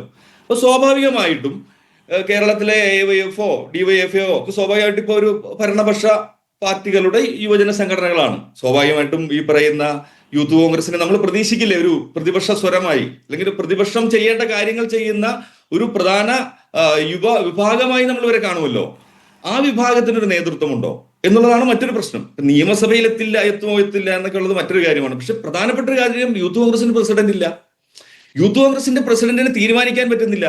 കാരണം നമ്മളിപ്പോൾ തിരിഞ്ഞ് എന്ന് ആലോചിക്കുക, നമ്മൾ എല്ലായ്പ്പോഴും പറയുന്ന ആ ക്ലീശ ആലോചിക്കുക. ഇതിപ്പോ കോൺഗ്രസിന്റെ ഭരണകാലവും ഈ പോലീസ് മർദ്ദനങ്ങളും കാര്യങ്ങളും ഉണ്ടാകുന്നത് ആ കാലത്തുമായിരുന്നുവെങ്കിൽ DYFI കേരളത്തിൽ ഉണ്ടാക്കാൻ സാധ്യതയുള്ള ഒരു സമരമുഖത്തെ കുറിച്ച് നമുക്ക് ഒന്ന് ചിന്തിച്ചു നോക്കൂ. അത്രയും കൃത്യമായിട്ടുള്ള എവിഡൻസോടുകൂടി CCTV ദൃശ്യങ്ങളും എല്ലാമോടുകൂടി ഭരണപക്ഷം തന്നെ വിമർശിക്കുന്ന തരത്തിൽ, മുഖ്യമന്ത്രി തന്നെ അതിൽ വിമർശന സ്വരം ഉയർത്തുന്ന തരത്തിൽ, അന്വേഷിക്കുന്ന തരത്തിൽ അത്തരത്തിലുള്ള ഒരു കാര്യം നടക്കുന്ന ഒരു സ്ഥലത്ത് ഒരു ചെറിയ അനക്കം പോലും ഉണ്ടാക്കാൻ, പ്രതിപക്ഷത്തിന്റെ ഒരു സ്വരം ഉണ്ടാക്കാൻ ശേഷി ഉള്ള ഒരു യൂത്ത് കോൺഗ്രസ് ഇല്ലാതായിരിക്കുന്നു. അത് പ്രധാനമല്ലേ? മറ്റൊരു കാര്യം നമ്മൾ ആലോചിക്കുക, ഇദ്ദേഹം കുറ്റം ചെയ്തു എന്ന് പറയുന്ന കാലത്ത് അദ്ദേഹം ആരായിരുന്നു എന്നുകൂടി ചിന്തിക്കുക. കുറ്റം നടന്ന കാലത്ത് അദ്ദേഹം യൂത്ത് കോൺഗ്രസിന്റെ പ്രസിഡന്റാണ്. കുറ്റം നടന്ന കാലത്ത് അദ്ദേഹം ഒരു MLA ആണ്. അതും ഒരു പ്രതിപക്ഷത്തെ MLA ആണ്. അതായത് അദ്ദേഹം അധികാരത്തെ എത്രമാത്രം ദുർവിനിയോഗം ചെയ്തിരിക്കുന്നു എന്നുള്ളതാണ്. ഇവിടെ കോൺഗ്രസ് നേരിടുന്ന ഒരു ഇലക്ഷൻ മുന്നിൽ നിൽക്കുന്ന 2 ഇലക്ഷനുകൾ മുന്നിൽ നിൽക്കുന്ന ഒരു സാഹചര്യത്തിൽ UDF-ഉം കോൺഗ്രസും നേരിടുന്ന ഏറ്റവും പ്രധാനപ്പെട്ട ഒരു കാര്യം നിങ്ങളെ ജയിപ്പിച്ചു വിട്ടു കഴിഞ്ഞാൽ ഇപ്പൊ നിങ്ങൾ പ്രതിപക്ഷത്തിരുന്നപ്പോൾ നിങ്ങൾ ഇതാണ് ചെയ്തതെങ്കിൽ, നിങ്ങൾ ഭരണപക്ഷത്താണെങ്കിൽ നിങ്ങൾ എന്ത് ചെയ്യും, എന്തൊക്കെ ചെയ്യും എന്ന ഒരു വലിയ ചോദ്യം ഉണ്ടാക്കാൻ പറ്റിയിരിക്കുന്നു ഈ സംഭവവികാസങ്ങൾക്ക്. ഇത് വളരെ ചെറിയതായി ഒരു MLA നടത്തിയിരിക്കുന്ന എന്താ പറയുക, സുഖമാണോ മോളൂസ്, ഉറങ്ങുകയാണോ മോളൂസ് എന്ന് പോലെയുള്ള ഒരു വളരെ ലളിതമായ, അല്ലെങ്കിൽ ഒരു അത്തരത്തിൽ ലളിതവൽക്കരിച്ച് വിടേണ്ട ഒരു കാര്യമല്ലല്ലോ ഇത്. ഈ സംഭവിച്ചിരിക്കുന്നത് ഒരു ഭ്രൂണവധമാണ് എന്നത്, ഒരു കൊലപാതകമാണ് എന്നുള്ള ഒരു അന്വേഷണം നടന്നുകൊണ്ടിരിക്കുകയാണ്. ഒരു വശത്ത് ജനം വളരെ വ്യക്തമായി ഇത് കണ്ടുകൊണ്ടിരിക്കുന്നു. ഓരോ സമയത്തും ഇവരുടെ പ്രതികരണങ്ങൾ കാണുന്നു. നമ്മൾ നോക്കുക, ഇദ്ദേഹത്തെ മുന്നിലേക്ക് നയിച്ചു കൊണ്ടുവന്ന ഒരാളാണ് ഷാഫി പറമ്പിൽ. നമ്മൾ അദ്ദേഹത്തെ കൊണ്ടുവന്ന വളരെ എന്താ പറയുന്ന മധ്യനിരയിൽ പോലും ഇല്ലാതിരുന്ന ഏതോ ഒരു സ്ഥലത്ത് നിന്ന് ഒരു ചെറുപ്പക്കാരനെ കണ്ടെത്തി കൊണ്ടുവന്ന ഒരു ഷാഫി പറമ്പിലിനെ നമ്മളൊരു ഭയങ്കരമായ ആഘോഷിക്കുന്നുണ്ടായിരുന്നല്ലോ. അദ്ദേഹം വരുന്നു. അദ്ദേഹം വന്നതിന് ശേഷം അദ്ദേഹം കാണിച്ചു ക്ലിഫ് ഹൗസിലേക്ക് മാർച്ച് നടക്കുന്നു. അദ്ദേഹത്തിന്റെ കാര്യം ഉറപ്പിക്കാൻ ശ്രമിച്ചു എന്നത് മാറ്റി നിർത്തിയാൽ എവിടെയെങ്കിലും കേരളത്തിലെ സ്ത്രീകൾ ഉന്നയിക്കുന്ന ചോദ്യങ്ങൾ, അല്ലെങ്കിൽ കേരളം ഉന്നയിക്കുന്ന ഈ ചോദ്യത്തിൽ വിമർശനപരമായ ഒരു വിമർശിക്കാൻ, രാഹുലിനെ വിമർശിക്കാൻ, നിലവിൽ എന്തോരം പോസ്റ്റ് ഇടുന്ന ആളാണ് അദ്ദേഹം. ഒരു വിമർശിച്ചുകൊണ്ടൊരു പോസ്റ്റ് ഇടാൻ അദ്ദേഹത്തിന് പറ്റിയോ? അദ്ദേഹമായിരുന്നല്ലോ തൊട്ടു മുമ്പ് യൂത്ത് കോൺഗ്രസിന്റെ പ്രസിഡന്റ്. അപ്പോൾ യൂത്ത് കോൺഗ്രസ് ഇത്രമാത്രം അനാഥമായിരിക്കുന്നത് ഒരു കേരളത്തിന്റെ പ്രശ്നമല്ലേ? അത് യൂത്ത് കോൺഗ്രസിന്റെ മാത്രം പ്രശ്നമാണോ? കാരണം പ്രതിപക്ഷ സ്വരം എന്നുള്ള നിലയിൽ ഉയരേണ്ട സ്വരങ്ങൾ ഇല്ലാതായിരിക്കുന്നു. ആ സ്ഥലത്ത് എവിടെയാണ് ഈ പറയുന്ന ഷാഫി പറമ്പിൽ? എവിടെയാണ്? അദ്ദേഹത്തിന് ഈ വിഷയത്തിൽ ഒന്നും സംസാരിക്കാനില്ലേ? ഷാഫി പറമ്പിലിനെയും ജനം വായിക്കുകയാണ്. ഇവിടെ ഷാഫി പറമ്പിലിനെ ജനം വായിക്കുകയാണ്, VD സതീശനെ ജനം വായിക്കുകയാണ്. ഓരോ സമയത്തും അദ്ദേഹം മുഖ്യമന്ത്രിയാകാൻ നടക്കുകയാണല്ലോ. അദ്ദേഹമാണല്ലോ മുഖ്യമന്ത്രി അദ്ദേഹത്തെ സംബന്ധിച്ച്. അപ്പൊ അദ്ദേഹം നടത്തുന്ന ശ്രമങ്ങൾ നോക്കുക. അദ്ദേഹം ഇതിന്റെയൊക്കെ ആള് ഞമ്മള. രാഹുൽ രാജിവെപ്പിച്ചു, അതിന്റെ ആള് ഞമ്മള. നാളെ പങ്കെടുപ്പിക്കാൻ പോകുന്നില്ല, അതിന്റെ ആള് ഞമ്മള. ഇതിന്റെയൊക്കെ ആള് ഞമ്മളാണ് എന്ന് പറയുന്ന ഇദ്ദേഹത്തിന് കേരളം പോലെ ഒരു സംസ്ഥാനത്തിന്റെ മുഖ്യമന്ത്രിയാകാൻ ശേഷിയുണ്ടോ എന്ന് ജനം നോക്കിക്കൊണ്ടിരിക്കുകയാണ്. ഈ ദിവസങ്ങളിലെല്ലാം ജനം വളരെ നിശബ്ദമായി ഈ സംഭവവികാസങ്ങൾ കേരളത്തിന്റെ നാളെ നിർണയിക്കുന്ന സംഭവങ്ങളാണ്. രാഷ്ട്രീയമായി നിങ്ങൾക്ക് മിണ്ടാൻ പറ്റുന്നില്ല. ലോക്കപ്പ് മർദ്ദനം ഇത്രയും നടന്നു സുഹൃത്തെ, നിങ്ങൾക്ക് മിണ്ടാൻ പറ്റുന്നില്ല എന്ന് തന്നെയാണ് VD സതീശനോട് നാട്ടുകാർ പറയുന്നത്, ജനം പറയുന്നത്. നിങ്ങൾ എന്ത് പ്രതിപക്ഷ നേതാവാണ് സുഹൃത്തെ? തെരുവിൽ യൂത്ത് കോൺഗ്രസ് അധ്യക്ഷനില്ലാത്ത സമരങ്ങളൊക്കെ ഉണ്ടാകുന്നുണ്ട്, ഇതൊക്കെ സംഭവിക്കുന്നുണ്ട്. പക്ഷെ നാളെ സഭയിൽ ഇത് ശക്തിയുക്തം ഉന്നയിക്കാൻ എത്രത്തോളം പറ്റുമെന്നതാണ്. കാല് തല്ലി ഓടിക്കും, ഞാൻ പറയട്ടെ, പോലീസിന്റെ കാല് തല്ലി ഓടിക്കും എന്നൊക്കെ പറയുന്ന, നമ്മൾ ഏതോ സിനിമയിൽ പറഞ്ഞ ഊച്ചാളി രാഷ്ട്രീയക്കാർ പറയുന്നത് പോലെയുള്ള ഡയലോഗ് അല്ലാതെ ഒന്നും ഈ പറയുന്ന പോലീസിനെ നിലയ്ക്ക് നിർത്താൻ പറ്റുന്ന എന്ത് തരത്തിലുള്ള ഒരു സമരമാണ് ഇവർക്ക് ഉയർത്താൻ പറ്റിയിരിക്കുന്നത്? എന്ത് സമരം ഉയർത്താൻ പറ്റി ഇവർക്ക്? സത്യമായി ഈ പറയുന്ന വെല്ലുവിളികൾ നടത്തി, കുറച്ച് വെല്ലുവിളികൾ നടത്തി എന്ന് മാറി നിന്ന് ഞാൻ കാല് തല്ലി ഓടിക്കും, പുറത്തേക്ക് പോവാ, കാണിച്ചു തരാം, ഇതല്ലല്ലോ സമരം. ഈ പ്രസ്താവനകളല്ലല്ലോ സമരം. ഞങ്ങൾ വന്നാൽ ആ കാക്കിക്കുപ്പായം നിങ്ങൾക്കുണ്ടാവില്ല. ഇതൊക്കെ ഞാൻ പറയാം, ഇത് ആർക്കും പറയാം. ഇതൊക്കെ സിനിമയിൽ നമ്മൾ കേട്ടിട്ടുണ്ട്. ഞാൻ പറയാം, ആ ഡയലോഗിനപ്പുറം കാര്യമാത്ര പ്രസക്തമായ എന്ത് തരത്തിലുള്ള പ്രതിപക്ഷ ഇടപെടലാണ് നടന്നിട്ടുള്ളത് ഈ ദിവസങ്ങളിൽ? പ്രതിപക്ഷത്തിന് ഞങ്ങൾ ആ പ്രശ്നങ്ങളെല്ലാം പരിഹരിച്ചു കഴിഞ്ഞു, ഞങ്ങൾക്ക് ഇനി അതിനെപ്പറ്റി ഒന്നും പറയാനില്ല, ഞങ്ങൾ രാജിവെപ്പിച്ചു, ഇതല്ലേ പറയുന്നുള്ളൂ. ഇതിനപ്പുറം ഇവർക്ക് ഏത് നേതാവിനാണ് മുന്നോട്ട് വരാൻ പറ്റുന്നത്? ഓടി വിളിക്കുന്ന വിഷ്ണു അദ്ദേഹത്തെ നമ്മൾ കണ്ടു. അദ്ദേഹം വിഷ്ണുനോട് ചോദിച്ചോളാൻ ഓടി വിളിക്കുന്ന ആളെ കണ്ടു. അപ്പൊ ഞാൻ പറയുന്നത് കേരളത്തിന്റെ ഒരു രാഹുൽ ഈ പ്രശ്നം ഉണ്ടാക്കിയിരിക്കുന്ന ഒരു വലിയ വിഷയം കേരളത്തിന്റെ ഒരു പ്രതിപക്ഷത്തെ ഇല്ലാതാക്കുകയാണ്, കേരളത്തിന്റെ ഒരു പ്രതിപക്ഷ സ്വരത്തെ ഇല്ലാതാക്കുകയാണ്. ഇത് വളരെ ഞാൻ പറയുന്നത് ഒരു പിണറായി വിരുദ്ധത കൊണ്ട് മാത്രം ഉയർന്നു വന്നൊരു നേതാവാണ് രാഹുൽ. പിണറായിയെ ചീത്ത വിളിക്കുക, പിണറായിയോടുള്ള വിമർശനമൊക്കെ ഉണ്ട്, പക്ഷെ പിണറായിയെ ചീത്ത വിളിച്ചുകൊണ്ട് മാത്രമൊന്നും കേരളം പോലെയുള്ള ഒരു സ്ഥലത്ത് അതിജീവിക്കാൻ പറ്റില്ല. പിണറായിയെ ചീത്ത വിളിക്കുന്നു എന്നുള്ളത് കൊണ്ട് മാത്രം കിട്ടിയ കയ്യടി മാത്രമാണ് രാഹുലിനുള്ളത്, അല്ലാതെ മറ്റെന്ത് കാര്യം ചെയ്തു അദ്ദേഹം ചെയ്തതാണ് പിന്നെ നമ്മളിപ്പോ അറിയുന്നത്. അപ്പൊ ഞാൻ പറഞ്ഞത് ഇത് വളരെ നിർണായകമാണ്. കേരളത്തിലൊരു പ്രതിപക്ഷം ഇല്ലാതാക്കിയിരിക്കുന്നു എന്നുള്ളത്, ഈ സംഭവവികാസങ്ങൾ കേരളത്തിലൊരു പ്രതിപക്ഷത്തെ എത്ര വിധം ഇല്ലാതാക്കിയിരിക്കുന്നു എന്നുള്ളത് നാളെ തുടങ്ങുന്ന നിയമസഭാ സമ്മേളനം നമുക്ക് കാണിച്ചു തരും. തീർച്ചയായിട്ടും വളരെ പ്രധാനപ്പെട്ട കാര്യങ്ങളാണ് പറഞ്ഞിരിക്കുന്നത്. ഇതിന് കോൺഗ്രസ് സഹയാത്രികന്റെ പ്രതികരണമാണ് ആദ്യം വേണ്ടത് എന്നുള്ളതുകൊണ്ട് ഞാൻ ശ്രീകുമാറിലേക്ക് പോവുകയാണ്. ശ്രീകുമാർ, ഇപ്പോൾ ലാസ്റ്റ് ചോദിച്ചൊരു കാര്യമുണ്ടല്ലോ, പ്രതിപക്ഷത്തിന് പ്രതിപക്ഷമായി പ്രവർത്തിക്കാൻ പോലും പറ്റാത്ത സാഹചര്യം രാഹുൽ മാങ്കൂട്ടത്തിൽ ഉണ്ടാക്കുകയാണ്. രാഹുൽ മാങ്കൂട്ടത്തിൽ ഒരു MLA ആയിരിക്കെ ഇത്തരം കാര്യങ്ങൾ ചെയ്തിട്ടുണ്ടെങ്കിൽ നാളെ നിങ്ങളുടെ ഭരണമാണ്, UDF ഭരണമാണ് ഉള്ളതെങ്കിൽ അപ്പോൾ മന്ത്രിയായിരുന്നെങ്കിൽ എന്തൊക്കെ ചെയ്യുമായിരുന്നു? ഇത്രയും അധികാരത്തിൽ ഇത്രയൊക്കെ ചെയ്യാമെങ്കിൽ അതിലപ്പുറം ചെയ്യാവുന്നൊരു സാഹചര്യം അയാൾ സൃഷ്ടിക്കുമായിരുന്നില്ലേ എന്നൊരു ആശങ്ക അവിടെ നിൽക്കുന്നു. ഇവിടെ നമ്മൾ പല ദിവസങ്ങളിലായി ചർച്ച ചെയ്ത കസ്റ്റഡി മർദ്ദനങ്ങളുണ്ട്. ലോക്കപ്പ് മർദ്ദനം കൂടിയല്ല, കസ്റ്റഡിയിലെടുത്ത് സ്റ്റേഷനിലേക്ക് കൊണ്ടുവരുമ്പോഴേക്കും നടയടിച്ചിട്ടാണ് സ്റ്റേഷനിലേക്ക് കൊണ്ടുവരുന്നത്. ആ ദൃശ്യങ്ങളടക്കം ഈ സ്റ്റേഷനുകളിൽ നിന്നും CCTV ദൃശ്യങ്ങളടക്കം നമ്മളിപ്പോൾ കണ്ടുകൊണ്ടിരിക്കുകയാണ്. ഒന്നല്ല, രണ്ടല്ല, മൂന്നല്ല, നിരവധി കേസുകൾ, അരക്ഷിതരായ ജനങ്ങളുടെ പ്രതികരണങ്ങൾ ഇവിടെ വരികയാണ്. അപ്പോൾ നാളെ ഞങ്ങൾ വന്നാൽ നിങ്ങൾക്ക് കാക്കിക്കുപ്പായം ഉണ്ടാകില്ല എന്ന വെല്ലുവിളിയോടുകൂടി അവസാനിക്കുകയാണോ? യൂത്ത് കോൺഗ്രസിനൊരു അധ്യക്ഷൻ എവിടെ? നാളെ വരും, ഇതാ മറ്റന്നാൾ വരുമെന്ന് പറഞ്ഞിട്ട് അതിൽ പോലും തീരുമാനമെടുക്കാൻ ഈ പാർട്ടിക്ക് കഴിയുന്നില്ലെങ്കിൽ എങ്ങനെ ഭരണത്തിലേക്ക് വരും? നോക്കൂ സ്മൃതി, ഇവിടെ രാഷ്ട്രീയ നിരീക്ഷകനായിട്ട് ഉള്ള നമ്മുടെ ലാസർ ഷൈൻ, അദ്ദേഹത്തിൻ്റെ രാഷ്ട്രീയം എനിക്കറിയില്ലെങ്കിലും അദ്ദേഹം പറഞ്ഞതിൽ നിന്നും അദ്ദേഹം ഒരു കോൺഗ്രസ് വിമർശകനാണെന്ന് മനസ്സിലായി. അദ്ദേഹം ആദ്യം മനസ്സിലാക്കേണ്ടത് യൂത്ത് കോൺഗ്രസ് ആണ് ഈ കസ്റ്റഡി മരണം പുറത്തു കൊണ്ടുവന്നത്. കുന്നംകുളത്ത് വിവരാവകാശ നിയമം അതൊരു സമരമാർഗമാണ് സുഹൃത്തെ. വിവരാവകാശ നിയമപ്രകാരം പോരാടിക്കൊണ്ട് മുട്ടുകുത്തിച്ചിട്ടാണ് ആ ദൃശ്യങ്ങൾ പുറത്തു കൊണ്ടുവന്നത്. അതൊന്നാമത്തെ യൂത്ത് കോൺഗ്രസിൻ്റെ ബൗദ്ധികമായ ഒരു സമരം. രണ്ടാമത് ഇന്ന് പോലീസ് സ്റ്റേഷനുകൾക്ക് മുമ്പിൽ നടക്കുന്ന അടിയും പിടിയും ബഹളമൊന്നും താങ്കൾ കാണുന്നില്ലേ? എത്ര യൂത്ത് കോൺഗ്രസ്സുകാരാണ് ഇപ്പോൾ അകത്ത് കിടക്കുന്നതെന്ന് അറിയാമോ? ഇന്നലെ രാത്രി 12 മണി വരെയാണ് ഒരു പെരുവഴിയിൽ KSU സംസ്ഥാന പ്രസിഡന്റിനെ പോലീസ് നിർത്തിയത്. വെറുതെ നിർത്തി, മജിസ്ട്രേറ്റിന് മുമ്പിൽ ഹാജരാക്കണമെന്നല്ല, 3 മണിക്കൂറാണ് നിർത്തിയത്. അതെന്താ? സമരം ചെയ്തതിനാണ് യൂത്ത് കോൺഗ്രസ്. പിന്നെ ഈ തിരുവനന്തപുരം തൊട്ട് കാസർഗോഡ് വരെയുള്ള ജില്ലാ ആസ്ഥാനങ്ങളിൽ തിരുവോണത്തടക്കം സമരം ചെയ്തത് എൻ്റെ പ്രിയപ്പെട്ട ലാസർ കണ്ടില്ലേ? തിരുവോണത്തിന് യൂത്ത് കോൺഗ്രസ്സുകാർ ഊണ് കഴിച്ചോ വീട്ടിൽ നിന്നും? ആ സമരം നിങ്ങൾ കണ്ടില്ലേ? പിന്നെ പ്രതിപക്ഷ നേതാവും KPC പ്രസിഡന്റും ജില്ലകൾ തോറും ഓടി നടന്ന് ആവേശം പകർന്ന് താങ്കൾ കണ്ടില്ലേ? ഇന്ന് 2 ദിവസമായിട്ട് KPC പ്രസിഡന്റ് കുന്നംകുളത്തും തൃശ്ശൂരുമായിരുന്നു. പിന്നെ മറ്റൊരു കാര്യം, ഈ പ്രതിപക്ഷത്തിൻ്റെ ഈ അഭിപ്രായങ്ങളും പ്രതിപക്ഷത്തിൻ്റെ ഈ നിർദ്ദേശങ്ങളും ആശയങ്ങളും ഒക്കെ ജനങ്ങൾ അംഗീകരിച്ചത് നിലമ്പൂരിൽ ഇടതുമുന്നണിയുടെ സീറ്റ് തിരിച്ചു പിടിച്ചുകൊണ്ടാണ്. അത് താങ്കൾ കണ്ടില്ലേ? അവിടെ ജനങ്ങൾ എന്തുകൊണ്ടാണ് UDF വോട്ട് ചെയ്തിട്ട് CPM-നെ തോൽപ്പിച്ചത്? സിറ്റിംഗ് സീറ്റല്ലേ? അത് ജനങ്ങൾ കോൺഗ്രസിനൊപ്പം ഉള്ളതുകൊണ്ടാണ്. പിന്നെ നമ്മുടെ മനസ്സിൽ പ്രതിപക്ഷം എന്ന് പറയുമ്പോൾ നമ്മുടെ മനസ്സിൽ ഓർമ്മ വരിക CPM-ന്റെ സമരത്തെക്കുറിച്ചായിരിക്കും. ആ സമരവുമായി വെച്ച് ഇതിനെ അളക്കരുത്. കാരണം CPM-ന്റെ സമരത്തിൽ പോലീസ് ജീപ്പ്, പോലീസ് വണ്ടി, KSRTC ബസ്, ട്രെയിൻ ഇതൊക്കെ ആക്രമിക്കപ്പെടും. അത്തരമൊരു സമരം എന്തായാലും കോൺഗ്രസിൻ്റെ ഭാഗത്തുനിന്നും ഉണ്ടാവില്ല. ബൗദ്ധികമായ സമരം കേരളത്തിൻ്റെ ചരിത്രത്തിൽ ആദ്യമാണ്.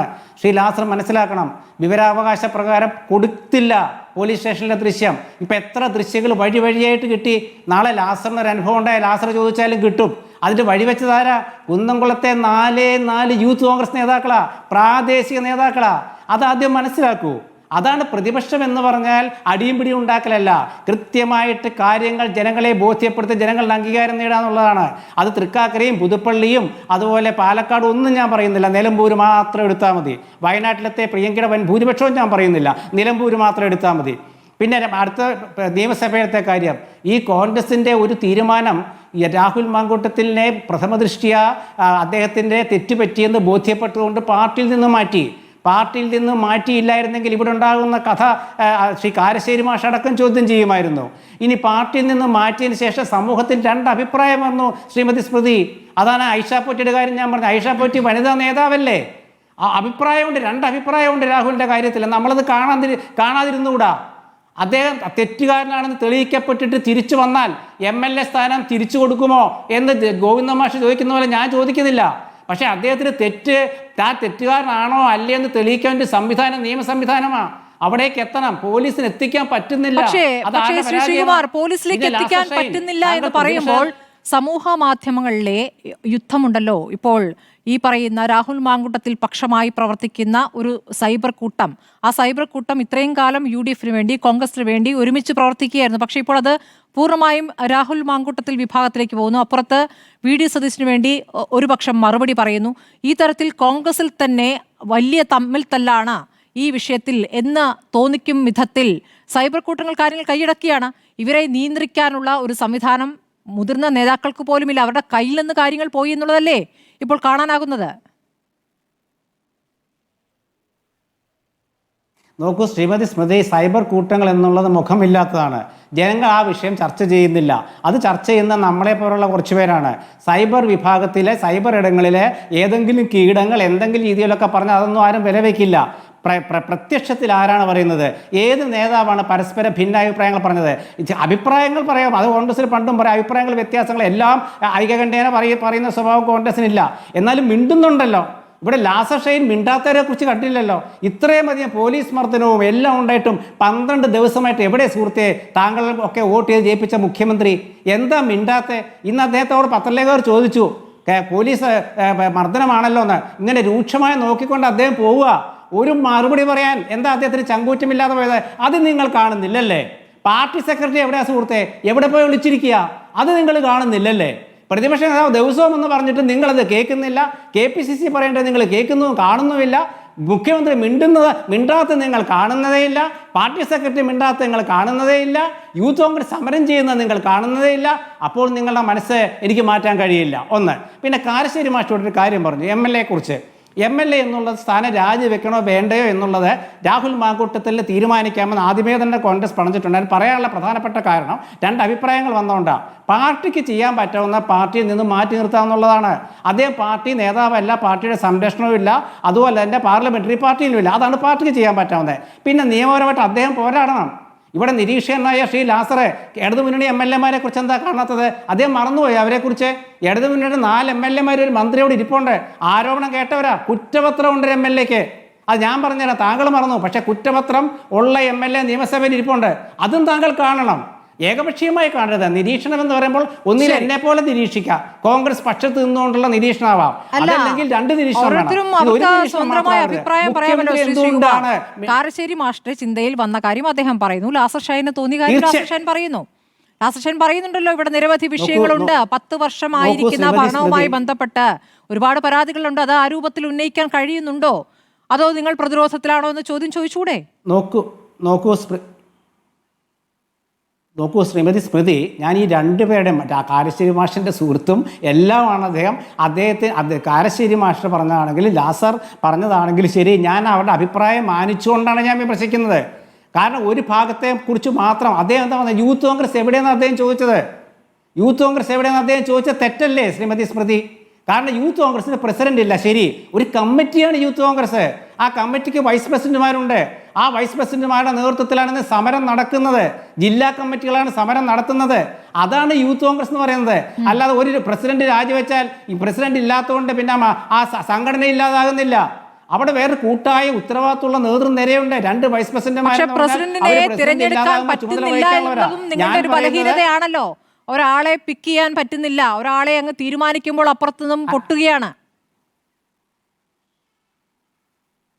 അല്ല, അങ്ങനെയല്ല. അതിനൊരു കാര്യം ഞാൻ പറഞ്ഞുതരാം. അതായത് യൂത്ത് കോൺഗ്രസിൻ്റെ തെരഞ്ഞെടുപ്പ് സ്വഭാവത്തെക്കുറിച്ച് വ്യത്യസ്ത അഭിപ്രായങ്ങളുണ്ട്. ഇപ്പോഴത്തെ യൂത്ത് കോൺഗ്രസ് പ്രസിഡന്റിനെയും ഭാരവാഹികളെ തിരഞ്ഞെടുക്കുന്ന സമ്പ്രദായത്തോടെ തുടക്കത്തിലെ എതിർപ്പുള്ള ഒരാളാണ് ഞാൻ. അത് ഞാൻ മറച്ചു വെച്ചുകൊണ്ട് പറയുന്നില്ല. അപ്പോൾ യൂത്ത് കോൺഗ്രസിന് ഇപ്പോൾ ചെയ്യാൻ പറ്റാവുന്ന ഒരു നോമിനേഷനാണ്. ആ നോമിനേറ്റ് ചെയ്യണമെങ്കിൽ യൂത്ത് കോൺഗ്രസിന് ഒരു ചട്ടവും ഭരണഘടനയൊക്കെ ഉണ്ട്. എല്ലാവർക്കും അറിയില്ല. ഇന്ന സ്ഥാനത്തുള്ളവരെ ഇന്ന സ്ഥാനത്ത് വെക്കണമെന്നും ദേശീയ തലത്തിൽ പ്രവർത്തിക്കുന്ന ജനറൽ സെക്രട്ടറിമാർ ഇന്ന സ്ഥലത്തിലേ കൊണ്ടുവരാൻ പാടുള്ളൂ എന്നൊക്കെ ചട്ടമുണ്ട്.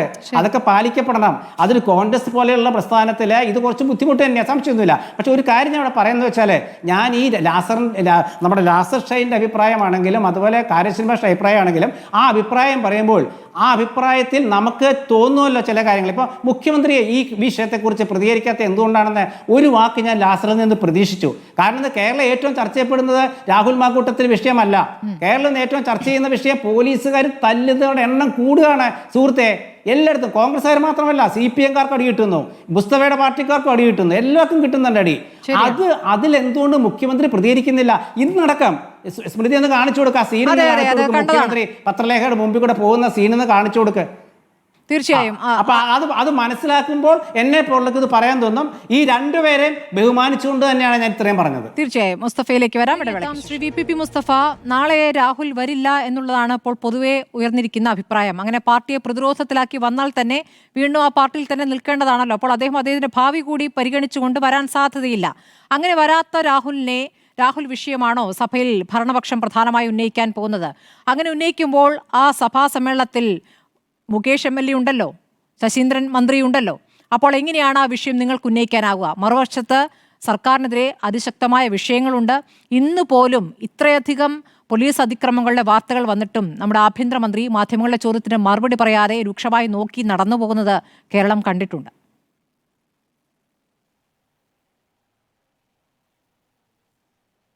രാഹുൽ മാങ്കൂട്ടത്തിന്റെ വിഷയം CPIM ഉണ്ടാക്കിയതാണ്. ചോദിക്കുന്നത് കേട്ടാ തോന്നും ഏറ്റവും ഒടുവിലെ സ്മൃതിയുടെ ചോദ്യം വരെ വരുമ്പോൾ രാഹുൽ മാങ്കൂട്ടത്തിൽ എന്ന് പറഞ്ഞൊരു വിഷയം CPM-കാർ നോമ്പ് നോറ്റിരുന്ന് പ്രാർത്ഥിച്ച് ഉണ്ടാക്കിയെടുത്തൊരു വിഷയമാണ്. എങ്ങനെയെങ്കിലും സർക്കാരിനെതിരെ വരുന്ന കാര്യങ്ങളിൽ നിന്ന് രക്ഷപ്പെടാൻ വേണ്ടിയിട്ട് ഒരു പിടിവള്ളി ഞങ്ങൾ ഉണ്ടാക്കിയെടുത്താണെന്ന്. അങ്ങനെയൊക്കെ പ്രാർത്ഥിച്ച ആളുകൾ നമ്മുടെ നാട്ടിലുണ്ട്. ഇനിയും പ്രളയം വരണേ എന്ന് തിരുവഞ്ചൂർ രാധാകൃഷ്ണൻ ഇതുപോലെ ചാനൽ ചർച്ചയിൽ ഇരുന്നിട്ടാ പറഞ്ഞത്. സർക്കാർ കുഴപ്പത്തിലാവുമല്ലോ, സർക്കാർ പ്രതിസന്ധിയിലാവുമല്ലോ, ഈ പിണറായി വിജയൻ പ്രതിസന്ധിയിലാവുമല്ലോ എന്ന് ഒരു തവണ. ചെറുപ്പക്കാരനല്ല പറഞ്ഞത്, തിരുവഞ്ചൂർ രാധാകൃഷ്ണനെ പോലെ പരിണിതപ്രജ്ഞനായ നേതാവാണ് പറഞ്ഞത്. അതുപോലെ സർക്കാരിനെതിരെ അല്ലെങ്കിൽ പിണറായിക്കെതിരെ എന്തെങ്കിലും വീണ് കിട്ടണമേ എന്ന് ആശിച്ച് നടക്കുന്ന കോൺഗ്രസ് പ്രതിപക്ഷത്തെ പോലെ എന്നാ പിന്നെ സർക്കാരിനെതിരായുള്ള വിമർശനം ഒഴിവാക്കാൻ എന്തെങ്കിലും വിഷയം കിട്ടട്ടെ എന്ന് വിചാരിച്ച് ഞങ്ങൾ നടക്കുന്നില്ല. ഇവിടെ ശ്രീകുമാർ ചേട്ടൻ പറഞ്ഞത് എന്താ? ഒരു പരാതിയും ഇല്ലല്ലോ, ഒരു ആക്ഷേപവും ഇല്ലല്ലോ. ഈ യുവനടി, ഞാൻ അവരുടെ പേരൊന്നും ഇവിടെ പറയുന്നില്ല, യുവനടി ആരാണ്? എറണാകുളം ജില്ലയിൽ പറവൂർക്കാരിയാണ്, VD സതീശന്റെ വീട്ടിനടുത്താണ്, പരമ്പരാഗത കോൺഗ്രസ് കുടുംബമാണ്. രാഹുൽ ഗാന്ധിയുടെ ഭാരത് ജോഡോ യാത്രയ്ക്ക് പോയി രാഹുൽ ഗാന്ധിയുടെ കൂടെ സെൽഫി എടുത്ത് അത് അഭിമാനപൂർവ്വം മുസ്തഫ CPM പ്രാദേശിക നേതാവിന്റെ മകളാണ്. അതൊന്നും വിഷയമല്ല, പരാതി തന്നെയാണ്. അങ്ങ് പറയുന്ന പോലെ VD സതീശനോട് കുടുംബ ബന്ധമുണ്ട്, അവർ അടുത്ത ബന്ധമുള്ളവരാണ്. രാഹുൽ ഗാന്ധിയുടെ ജോഡോ യാത്രയിൽ പോയി അവർ സെൽഫി എടുത്തത് വസ്തുതയാണല്ലോ. അവർക്ക് കോൺഗ്രസിനോടുള്ള താല്പര്യം. 3 വർഷം മുമ്പ് ഈ VD സതീശനോട് അവർ പോയി പരാതി പറഞ്ഞതല്ലേ? പിന്നെ എന്ത് അടിസ്ഥാനത്തിലാണ് പരാതിയില്ല എന്ന് പറയുന്നത്? അവർ ഈ സമൂഹത്തോട് മുഴുവൻ വിളിച്ചു പറയുകയല്ലേ, ഒരു തവണയല്ലല്ലോ. ഇപ്പൊ ഇന്നലെയും വന്ന് വിളിച്ചു പറഞ്ഞില്ലേ അവർ നേടുന്ന സൈബർ അറ്റാക്കിനെ കുറിച്ച് പോലെ? അവർ ഈ കാര്യങ്ങൾ, വസ്തുതകൾ സമൂഹത്തിന്റെ മധ്യത്തിലേക്ക് വെളിച്ചത്ത് കൊണ്ടുവന്നപ്പോൾ പൊള്ളേണ്ടവർക്ക് പൊള്ളി. ആ പൊള്ളിയവരുടെ നേതൃത്വത്തിൽ ഇപ്പോൾ അങ്ങ് പറയുന്ന പോലെ ആ പെൺകുട്ടി വാർത്താ സമ്മേളനം നടത്തുമ്പോൾ ആദ്യം തന്നെ പറയുന്നത് പ്രതിപക്ഷ നേതാവ് അച്ഛനെ പോലെയാണ്, പ്രതിപക്ഷ നേതാവുമായിട്ട് ഒരു പരാതിയും അവർക്കില്ല എന്നാണ് ആദ്യം പറയുന്നത്. രണ്ടാമത്തെ കാര്യം, ഇത്രയധികം പരസ്യമായി പ്രതികരിച്ചവർ, ധൈര്യപൂർവ്വം പ്രതികരിച്ചവർക്ക് ഒരു പരാതിയായി നൽകാൻ അവർ ഉദ്ദേശിക്കുന്നില്ല. അവരുദ്ദേശിക്കാത്തത് എന്തുകൊണ്ടായിരിക്കാം? അവരിപ്പോൾ കൊടുത്തിരിക്കുന്ന പരാതി എന്താണെന്നറിയോ? സൈബർ ആക്രമണം. അപ്പോൾ സൈബർ ആക്രമണത്തെ തടയാൻ എന്താണ് ഇവിടുത്തെ സംവിധാനം തയ്യാറാകാത്തത്?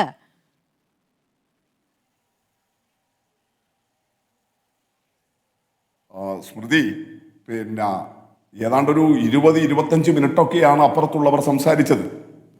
ഇടയിൽ നിങ്ങളുടെ ചോദ്യമേ ഉണ്ടായിരുന്നില്ല. ആര് പറഞ്ഞു? അങ്ങ് കേട്ടില്ലേ? സ്ഥിരം ഞാൻ ചർച്ചയ്ക്ക് വന്നാൽ, CPM-കാർ ചർച്ചയ്ക്ക് വന്നാൽ എല്ലാവരോടും ചോദിക്കുന്നുണ്ടായിരുന്നു, എല്ലാവരോടും ഇടയിൽ ചോദിക്കുന്നുണ്ടായിരുന്നു. അങ്ങയുടെ സമയമാണ്, അങ്ങ് പറഞ്ഞോളൂ, സമയം കളയണ്ട. നിങ്ങളുടെ ഔദാര്യമൊന്നും വേണ്ട, സമയം കളയണ്ടെന്നൊക്കെ പറഞ്ഞിട്ട് അങ്ങനെ ഔദാര്യമൊന്നും കാണിക്കണ്ട. നിങ്ങൾക്ക് സൗകര്യം ഉണ്ടെങ്കിൽ തന്നാൽ മതി എന്നേ. ഇതുകൊണ്ടൊന്നുമല്ലല്ലോ CPM ജീവിച്ചു പോകുന്നത്, നിങ്ങളിങ്ങനെ ഔദാര്യം കാണിച്ചു തന്നിട്ട്. വിഷയം ഇതാണ്, അവര് സമൂഹത്തോട് വിളിച്ചു പറഞ്ഞു അത് പരാതിയല്ല എന്ന് സ്മൃതി പരുത്തിക്കാടിന് തോന്നുന്നുണ്ടെങ്കിൽ പിന്നെ നിങ്ങളെ കുറിച്ച് ഞങ്ങൾ എന്ത് പറയാൻ? ക്രൈംബ്രാഞ്ചിന് പരാതിയില്ല എന്നാണ് ഞാൻ പറഞ്ഞത്. ക്രൈംബ്രാഞ്ചിന് പരാതിയായി കൊടുത്തിട്ടില്ല എന്നാണ് ഞാൻ പറഞ്ഞത്. താങ്കൾ തൊട്ടു മുമ്പ് പറഞ്ഞത് എന്താ? എന്താണ് പറയുന്നത്? സമൂഹത്തോട് പറയുന്നത് ആ കാര്യം വിളിച്ചു പറയലാണെന്ന കാര്യത്തിൽ ആർക്കാണ് തർക്കം? എനിക്ക് അങ്ങോട്ട് യോജിപ്പാണെന്നേ.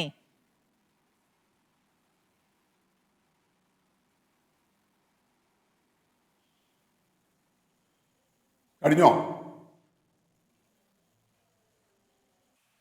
എന്തിനാ ഇങ്ങനെ ഈ ഫ്ലോ തടസ്സപ്പെടുത്തുന്നത്? നിങ്ങൾക്ക് എന്താ രാഷ്ട്രീയ ലക്ഷ്യം? ഞാൻ ചർച്ചയിൽ പങ്കെടുക്കുന്നത് ഇഷ്ടമല്ലെങ്കിൽ നിങ്ങൾ അത് പറഞ്ഞോന്നേ, പിന്നെ എന്തിനാ വിളിച്ചു വരുത്തിയത്? നിങ്ങളെ ഇഷ്ടമായതുകൊണ്ടാണല്ലോ നിങ്ങളെ വിളിക്കുന്നത്. എന്തൊരു ദൗർഭാഗ്യകരമായ അവസ്ഥയാണ് ഒരാളുടെ ചർച്ചയെ ഇങ്ങനെ ഫ്ലോ തടസ്സപ്പെടുത്തുക. എന്നിട്ട് സർക്കാരിനെതിരെയും CPM-നെതിരെയും പറയാനുള്ളവർക്ക് അവരുടെ ഫ്ലോ തടസ്സപ്പെടുത്താതെ നൽകുക. എന്തൊരു സമീപന ഇത് സ്മൃതി? അപ്പൊ ഒന്ന് ക്ഷമ കാണിക്കും. നിങ്ങൾക്ക് ഇഷ്ടമുണ്ടാവില്ല, പക്ഷെ എനിക്ക് പറയാതിരിക്കാനുള്ളത് CPM-ന്റെ നിലപാട് പറയാതിരിക്കാൻ കഴിയുമോ? അപ്പൊ അതുകൊണ്ട് നിങ്ങൾ പ്ലീസ് ഇടപെടരുത്. എനിക്ക് കുറച്ച് സമയം തന്നേ പറ്റൂ. അങ്ങനെയാണ് നിങ്ങൾ അവർക്കെല്ലാം കൊടുത്തിട്ടുള്ളത്. അപ്പൊ അതുകൊണ്ട് വളരെ കൃത്യമാണ്. സ്മൃതി പറയുന്നത് പോലെയല്ല, ശ്രീകുമാർ പറയുന്നത് പോലെയല്ല, ഒരു യുവനടി സമൂഹത്തോട് വന്ന് വിളിച്ചു പറയുകയാണ് തന്റെ പരാതി. ആ പരാതി ഇത്ര ഉണ്ടായത് കൊണ്ടല്ലേ കോൺഗ്രസ് നടപടിയെടുത്തത്. എന്നിട്ട് ശ്രീകുമാർ ചേട്ടൻ പറയുകയാണ് അയ്യോ പരാതിയില്ലല്ലോ എന്ന്. പരാതി ഉണ്ടായത് കൊണ്ടല്ലേ നിങ്ങൾ പിന്നെന്തിനാ കോൺഗ്രസ് നടപടി എടുത്തത്? പിന്നെ എന്തിനാ അവരെ പുറത്ത് നിർത്തിയത്? നിങ്ങൾ ഇതാണ് എടുത്തത്. ഞങ്ങൾക്ക് ഈ രാഹുൽ മാങ്കൂട്ടത്തിൽ വിഷയമല്ല പ്രധാനം. അതുകൊണ്ടാണ് ഞാൻ പറഞ്ഞത്, ഞങ്ങൾക്ക് ഇങ്ങനെ എന്തെങ്കിലും വീണ് കിട്ടുന്ന ഒരു വിഷയം വെച്ചിട്ട് പ്രതിരോധിക്കേണ്ട കാര്യമില്ല. ഈ നിയമസഭാ സമ്മേളനം ഏറ്റവും ഭംഗിയായി നടക്കേണ്ടത് ഭരണപക്ഷത്തിന്റെ ആവശ്യം. എന്താ കാര്യം? ഈ നാടിന്, ഈ സമൂഹത്തിന് ഗുണപ്രദമായിട്ടുള്ള ഏതാണ്ട് 1 ഡസനോളം നിയമനിർമ്മാണം നടക്കേണ്ട സമ്മേളനമാണിത്. ഇവിടെ ജപ്തി നടപടികൾ, ഒരൊറ്റ വീട് മാത്രമുള്ള ആളുകൾ പല പ്രയാസങ്ങളാൽ അവര് വായ്പ എടുത്തിട്ടുണ്ട്. ആ വായ്പ മുടങ്ങി അവർക്ക് ജപ്തി വരുന്നു. അങ്ങനെയുള്ളവരെ, ഏക കിടപ്പാടമുള്ളവരെ സംരക്ഷിക്കാനുള്ള നിയമം ഈ സമ്മേളനത്തിൽ പാസ്സാക്കാനുണ്ട്. വന്യജീവി ആക്രമണത്തിന്റെ പ്രശ്നം നമ്മളെല്ലാം ചർച്ച ചെയ്തുകൊണ്ടിരിക്കുന്നു. കർഷകരും ജനങ്ങളും നേരിടുന്ന പ്രശ്നം, അതിൽ കേന്ദ്ര വന്യജീവി സംരക്ഷണ നിയമത്തിൽ ഉൾപ്പെടെ ഭേദഗതി വരുത്തി ക്ഷുദ്രജീവികളായ അക്രമകാരികളായ മൃഗങ്ങളെ കൊല്ലാനുള്ള നിയമനിർമ്മാണം ഈ സമ്മേളനത്തിൽ നടത്താനുണ്ട്. അതുപോലെ അവനവന്റെ വീട്ടുപറമ്പിൽ, അവനവന്റെ സ്വകാര്യ സ്വത്തിൽ അവനവൻ വളർത്തിയെടുത്ത മരം അത് മുറിച്ചു വെക്കാൻ, പ്രത്യേകിച്ച് ചന്ദന മരമൊക്കെ മുറിച്ചു വെക്കാൻ ഇപ്പൊ അനുവാദമില്ല. അത് അനുവദിക്കുന്ന നിയമം വരാനുണ്ട്. ഇങ്ങനെ ഈ നാടിനും സമൂഹത്തിനും ഗുണം ചെയ്യുന്ന 1 ഡസനോളം നിയമങ്ങൾ, ആ നിയമനിർമ്മാണം സ്മൂത്തായിട്ട് നടക്കണമെങ്കിൽ നിയമസഭാ നടപടികൾ സ്മൂത്തായിട്ട് നടക്കണം. ഞങ്ങൾക്ക് ഇങ്ങനെ ജനങ്ങൾക്ക് വേണ്ടി ഈ സർക്കാർ ചെയ്യുന്ന കാര്യങ്ങൾ തന്നെ ഏറ്റവും ശക്തമായി പറഞ്ഞ് മുന്നോട്ട് പോകാനുണ്ട്.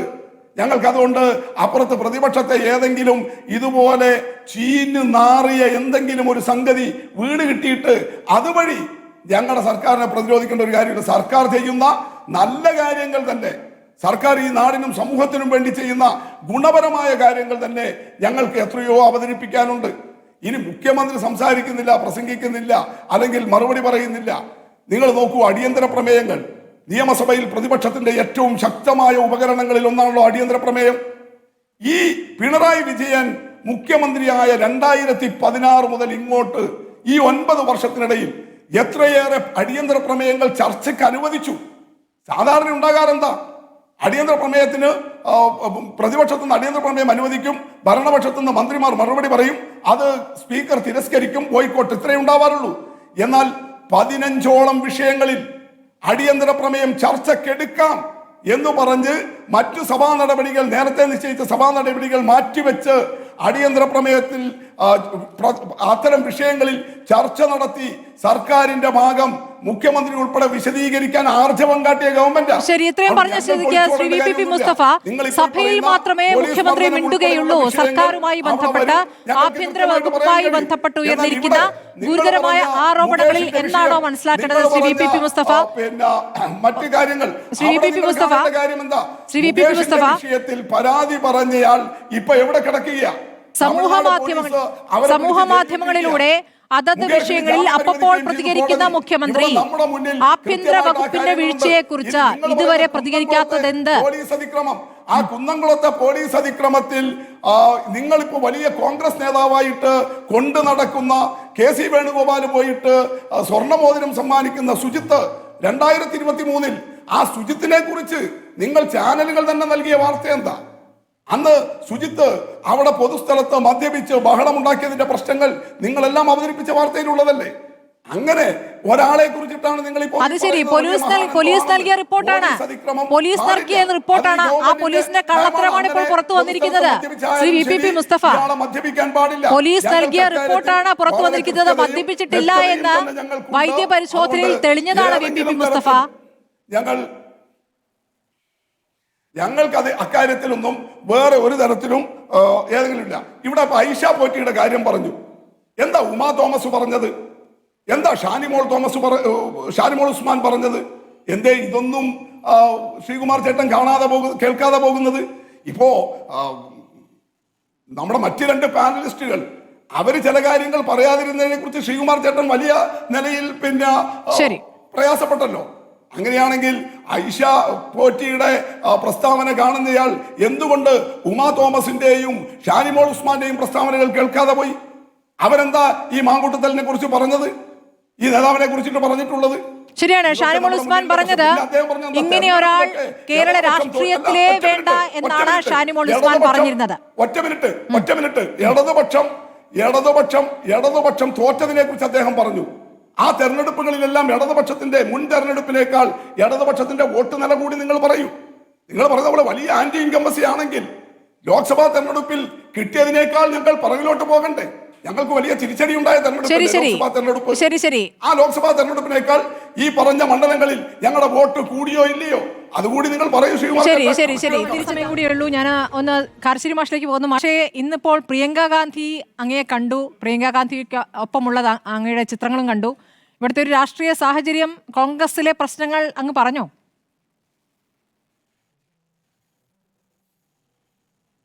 ഞാൻ ഒരു പ്രത്യേക പ്രശ്നം എന്നുള്ളത് എനിക്ക് പറഞ്ഞിട്ടില്ല. ഇവിടെ പല പ്രശ്നങ്ങളുള്ളത്. ഇപ്പം ദളിത് ആദിവാസി പ്രശ്നം, അതുപോലെ ലിംഗവിവേചനത്തിൻ്റെ പ്രശ്നം, പരിസ്ഥിതിയുടെ പ്രശ്നം, അത്തരം കാര്യങ്ങൾ പറഞ്ഞു. പിന്നെ സാംസ്കാരിക രംഗത്ത് കോൺഗ്രസ് എന്തുകൊണ്ട് പിന്നോക്കമാണ് എന്ന് വിസ്തരിച്ച് ഉദാഹരണ സഹിതം പറഞ്ഞു. ഞാനൊരു രാഹുൽ മാങ്കൂട്ടത്തിൻ്റെ പ്രശ്നം എന്ന തരത്തിൽ പറഞ്ഞിട്ടില്ല. മൊത്തത്തിൽ കേരളത്തിലെ എല്ലാ പാർട്ടിക്കാരിലും കാണുന്ന ഒരു കാര്യം കോൺഗ്രസിനകത്തുമുണ്ട് എന്ന് അവരോട് പറഞ്ഞു. അത് ഈ സ്ത്രീത്വത്തോട് കാണിക്കുന്ന ഈ അവഗണന.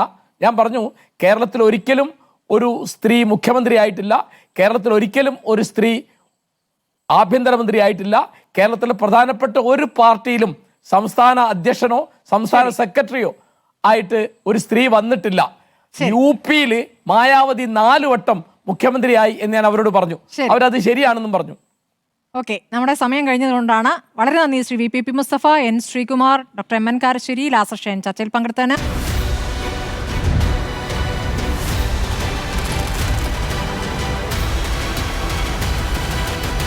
ഡിബേറ്റ് വിത്ത് സ്മൃതി പരുത്തിക്കാട്.